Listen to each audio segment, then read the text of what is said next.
मंडळी, असं म्हणतात एखादा हल्ला कधी गुन्हा नसतो, तो संदेश असतो, धमकी असते, जिभेला कुलूप लावण्याचा प्रयत्न असतो। आणि बुधवारी रात्री नगर बीड सीमेजवळ जे घडलं ते नेमकं असंच काहीसं होतं। कल्पना करा, अंधारात वेगाने धावत असलेली कार, अचानक समोर उभं राहिलेलं टोळकं, 10-15 मुखवटाधारी चेहरे आणि क्षणभरात उडणारे दगड, फुटणारी काच, ओरडणारे आवाज आणि गाडीभोवती फिरणाऱ्या तलवारींची चमक। हा चित्रपट नाहीये, हे वास्तव आहे। भ्रष्टाचार उघड करणाऱ्या राम खाडेंवर एवढ्या निर्दयी पद्धतीने जीवघेणा हल्ला झाला की गाडीच्या साइड मिरर पासून त्यांच्या शरीरापर्यंत सर्व काही रक्तानं माखून गेलाय।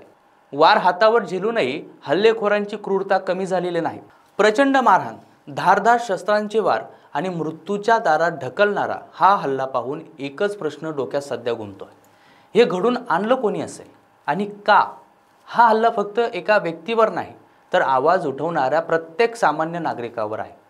सत्य बोलणाऱ्याला गप्प करण्यासाठी किती खालच्या पातळीवर जाण्याची तयारी काही राजकीय मंडळी दाखवतात, याचं हे जिवंत उदाहरण आहे। आणि म्हणूनच हा फक्त हल्ला नाही, तर संपूर्ण राजकीय व्यवस्थेला विचार करायला भाग पाडणारा एक भीषण इशारा आहे।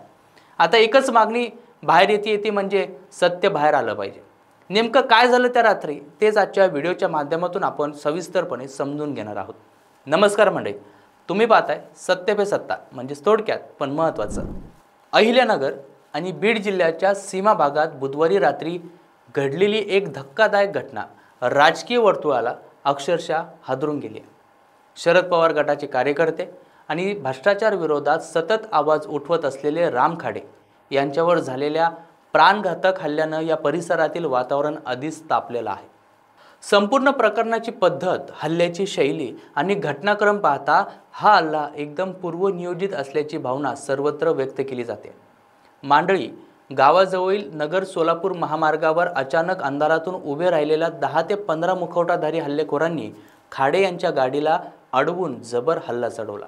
सुरुवातीला दगडफेकीचा मारा करत गाडीची तोडफोड करण्यात आली आणि त्यानंतर तलवारी, लाठ्या आणि पिस्तुलासारखी घातक शस्त्र घेऊन हल्लेखोरांनी थेट कारमध्ये घुसण्याचा प्रयत्न केला।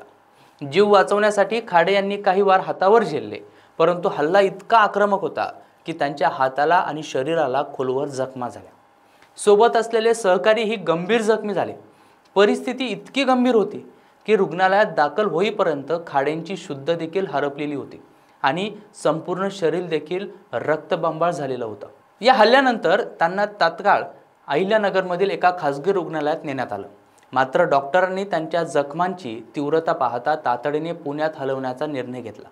सध्या त्यांच्यावर उपचार सुरू असून प्रकृती अत्यंत चिंताजनक असल्याचं रुग्णालयाच्या वतीनं सांगण्यात येतं। दुसरीकडे हल्लेखोरांनी चेहऱ्यावर मास्क असल्यामुळं आणि हल्ला रात्रीच्या अंधारात झाल्यामुळं त्यांची ओळख पटवणं पोलिसांसाठी मोठं आव्हान ठरत आहे। तपास सुरू झाला असला तरी अजूनही कोणतेही ठोस धागेदोरे मिळालेले नाहीत। या संपूर्ण प्रकरणात सर्वाधिक चर्चेत असलेली बाब म्हणजे खाडे यांच्या पत्नीनं केलेला थेट आरोप।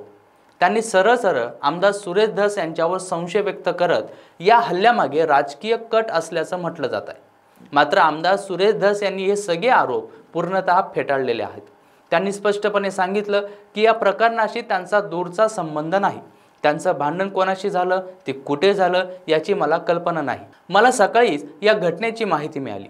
उठसूट कोणत्याही लोकप्रतिनिधींवर आरोप करण्याची सवय आहे, पण अशा आरोपांना मर्यादा असायला हव्यात, असं सांगत धस यांनी हे प्रकरण राजकीयदृष्ट्या माझ्यावर ढकलण्याचा प्रयत्न असल्याचा सूर लावलेला आहे। या आरोप प्रत्यारोपांची मालिका सुरू असतानाच राष्ट्रवादी युवक काँग्रेसचे प्रदेशाध्यक्ष महबूब शेख यांनी त्यांच्या सोशल मीडिया पोस्टमुळे आणखीन खळबळ माजवली आहे। त्यांनी स्पष्ट शब्दात लिहिलंय की राम खाडे यांनी गेल्या काही वर्षात अनेक भाजप नेत्यांचा भ्रष्टाचार प्रकरणाचा पर्दाफाश केला होता आणि त्यामुळेच त्यांच्यावर हल्ला घडवून आणल्याची शक्यता नाकारता येणार नाही। घोटाळे उघड करणाऱ्या माणसावर एवढा मोठा हल्ला हा केवळ योगायोग नाही, यामागे कोणाचा तरी मेंदू काम करत आहे, हे पोलिसांनी उघड करणं अत्यंत आवश्यक आहे, अशी मागणी त्यांनी केली। घटनेनंतर राज्याच्या पर्यावरण मंत्री पंकजा मुंडे यांनीही तातडीनं पोलीस अधीक्षकांशी संपर्क साधून माहिती घेतली।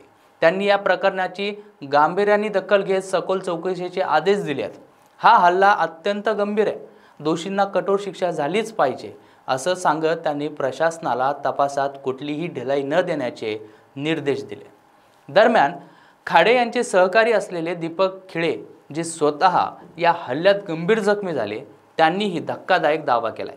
त्यांच्या मते हा हल्ला निव्वळ दरोडा किंवा अपघात नसून थेट राजकीय बदला आहे। राम खाडे यांनी अनेक गैरप्रकारांवर तक्रारी केल्या होत्या, त्यामुळेच काही लोकांना मोठा तोटा होणार होता आणि म्हणूनच बदला घेण्यासाठी हा हल्ला आखला गेला असावा। भ्रष्टाचाराला विरोध केल्याची शिक्षा आम्हाला देण्यात आली असा दावा त्यांनी केलाय। त्यांनी पोलिसांना केवळ हल्लेखोरच नाही तर या कटामागे कोण आहेत हेही शोधून काढावे अशी मागणी केली। या घटनेनंतर शरद पवार गटाचे कार्यकर्ते आणि खाडे यांच्या समर्थकांमध्ये प्रचंड संताप उसळला। राजकीय दबावाला आम्ही झुकणार नाही असा इशाराही कार्यकर्त्यांनी दिलाय। बीड जिल्ह्यातील राजकीय वैमनस्य नेहमीच तीव्र असतं, पण थेट जीव घेणाऱ्या हल्ल्यापर्यंत परिस्थिती पोहोचल्यानं स्थानिक पातळीवर कायद्याच्या अंमलबजावणीबाबत गंभीर प्रश्न उपस्थित झालेले आहेत। नागरिकांमध्येही भीतीचं वातावरण निर्माण झालंय की राजकारणातील वाढती हिंसा आता सामान्य लोकांच्या सुरक्षिततेवरही परिणाम करू लागली आहे। हल्लेखोरांची ओळख अद्यापही न पटणे, सीसीटीव्हीचे कोणतेही ठोस फुटेज मिळाले नसणे आणि साक्षीदारांचा अभाव या सगळ्यामुळे तपासाला मंद गती आल्याचं जाणवत आहे। अनेकांना भीती आहे की तपासावर राजकीय प्रभाव पडू शकतो आणि सत्य बाहेर येण्यात अडथळे निर्माण होऊ शकतात। एकूणच राम खाडे यांच्यावर झालेला हल्ला हा केवळ गुन्हेगारी कृत्य नसून बीड अहिल्यानगर परिसरात वाढलेल्या राजकीय तणावाचे भीषण रूप मानलं जात आहे। भ्रष्टाचार उघड करणाऱ्या कार्यकर्त्यांवर दबाव टाकण्यासाठी हा प्रयत्न झाला की अजून काहीतरी मोठं सूत्रधार यामागे आहे हे येणाऱ्या दिवसात स्पष्ट होईल। सध्या खाडे रुग्णालयात गंभीर अवस्थेत उपचार घेत आहेत आणि समर्थक त्यांच्या प्रकृतीसाठी प्रार्थना करतात। दुसरीकडे राजकीय वातावरण प्रचंड तापलेलं असून या प्रकरणाचा निकाल कसा लागतो याकडे संपूर्ण राज्याचं लक्ष लागून आहे। तर मंडळी, झालेल्या या घटनेबाबत नेमकं तुम्हाला काय वाटतं ते कमेंट करून नक्कीच कळवा आणि अशाच माहितीपूर्ण व्हिडिओसाठी पाहत राहा सत्य पे सत्ता, म्हणजे थोडक्यात पण महत्त्वाचं। अहो मला सारखा दम लागतोय हो। आज माझा अजिबातच मूड नाहीये। मला ना कसं तरी होतंय, माझ्या हातापायाला मुंग्या येतायत हो। माझं खूप डोकं दुखतंय आज। अहो माझ्या थायरॉइडच्या गोळ्या संपल्या आहेत, लवकर आणून द्या ना। या सगळ्या कुरकुरी आपण देखील रोज ऐकता का? हो ना। अहो या त्रासावर सोपा उपचार आहे, डॉक्टर चाटेज होमिओपॅथी क्लिनिक।